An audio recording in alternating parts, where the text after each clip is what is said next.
सबका कल्याण होने वाला है। इसलिए रास्ता एक है, हम सारे लोगों को इधर चलना चाहिए। आपने हमें बुलाया और सम्मान दिया इतना, इसके लिए बहुत बहुत धन्यवाद। वो पुरोधा थे, वो मनीषी थे जो भारतीय स्वतंत्रता में अपना संपूर्ण को पढ़ना चाहिए।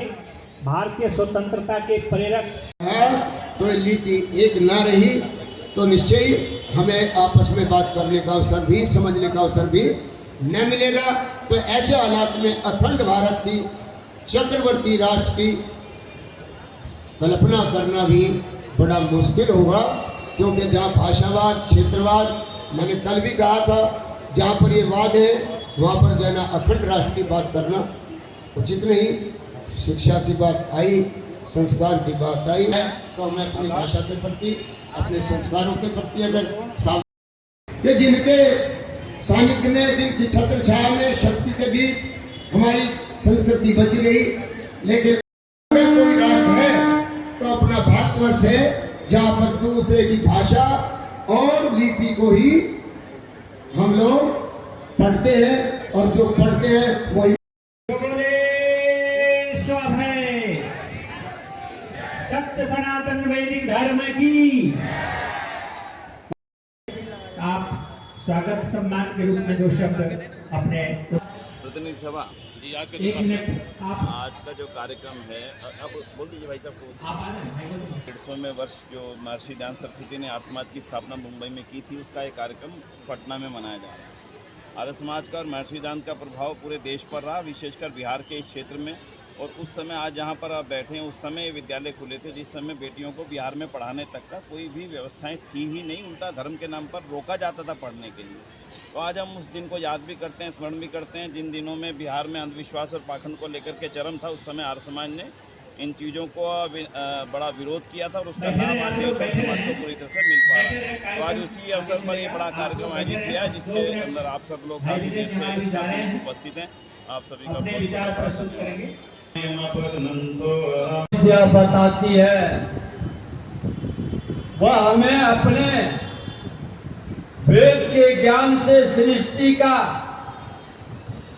ज्ञान भी प्रदान करती है। और इस सृष्टि में जब वृष्टि हुआ, जब नए सृजन का संचार हुआ, तो सनातन सत्य का स्वरूप प्रकृति के सम्मान के भाव को जागृत किया। और वही सनातन सत्य के स्वरूप को वेद और पुराण में उद्धृत कर, लिख करके आने वाले पीढ़ी को उपहार में प्रदान किया। और इसको समय समय पर आत्माएं अमर है, ये हमारे ईश्वर की देव की वाणी है, और आत्मा का अंत नहीं होता है। वह भी स्वरूप बदल बदल कर ये सृष्टि में अलग अलग रूप में आते रहते हैं। और अलग अलग समय पर जब मनुष्य व्यथित होता है, कोई सद्गुरु किसी न किसी रूप में उस कालखंड परिस्थिति के अनुरूप उनकी भावनाओं को लेकर के उनके विचार को सनातन के स्वरूप में ढालने का प्रयास करता है। और महर्षि हमारे स्वामी दयानंद सरस्वती जी 1000 वर्ष की गुलामी में सनातन की संस्कृति और सत्य को मिटाने का प्रयास किया गया, लोगों के भाव को बदलने का प्रयास किया गया। यहाँ तक कि हमारे सनातन के 16 संस्कार के जो पुरोधा थे, उसको भी हमसे अलग करने का खेल खेला गया। क्या हम और आप इस बात के गवाह नहीं है? जो पुराने लोग बैठे हैं, अभिभावक बैठे हैं, हम लोग भी गांव से आते हैं, देखते हैं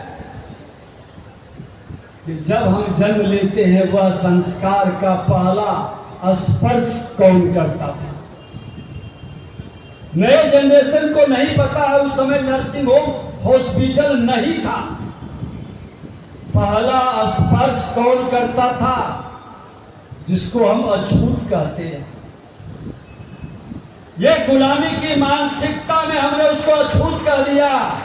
लेकिन जैसे ही सृष्टि के ऊपर हमारा जन्म होता था, इस पृथ्वी पर, मां भारती के धरती पर जो भी जन्म लिया किसी जाति, धर्म, क्षेत्र, भाषा का, उसका पहला स्पर्श और पहला हृदय से स्पंदन कौन करता था? वही तो मेरा सबसे प्रिय परिवार का पहला अंग था।